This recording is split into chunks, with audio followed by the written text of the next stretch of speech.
Alors je reviens sur le débat concernant les langues, encore une fois. Nous avions esquissé cette question la semaine dernière dans notre dernier café philo, McDo, mais comme dans bien des cas, on n'avait pas été très loin, pas assez loin, et puis tout simplement parce qu'il y a des formules qui n'avaient pas encore été mises au point. Et là, je vais comparer la langue à un corps nu. Un corps nu qui peut s'habiller, mais qui peut prendre des habits divers.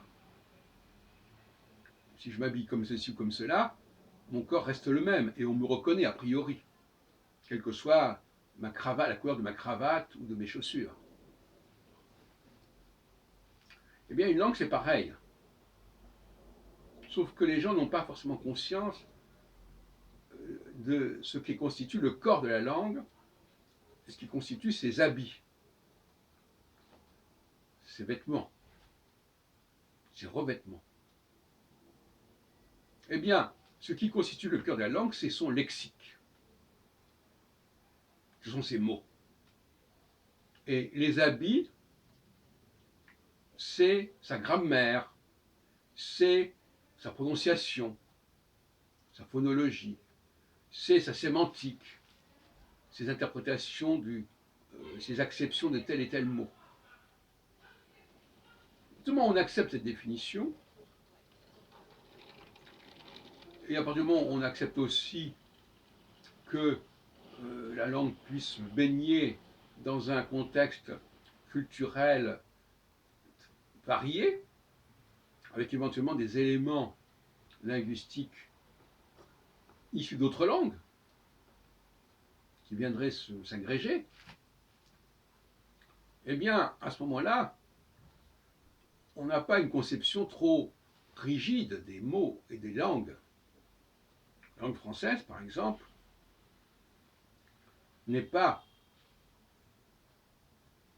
limitée à la pratique française de la langue. C'est une erreur que commettent les gens en disant cela. Une erreur qui se retourne contre la langue française. Il faut très bien faire partie de la sphère de la francophonie, tout en prononçant les mots français autrement, tout en leur donnant des significations particulières, tout en les conjuguant autrement, tout en les mélangeant éventuellement ou les assaisonnant de diverses manières, comme en cuisine, on peut très bien rajouter tel et tel ingrédient. La viande elle-même ne bouge pas. Le bœuf, c'est le bœuf. Maintenant, il y a 100 000 façons de le cuire. C'est un autre problème.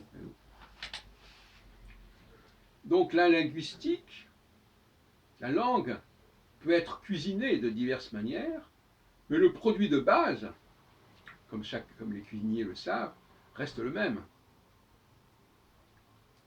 Eh bien, il ne faudrait pas perdre de vue cette image. Quand on parle de francophonie, cela englobe en fait aussi bien l'anglais que les dialectes algériens, par exemple. Les mots sont là, ils sont ce qu'ils sont.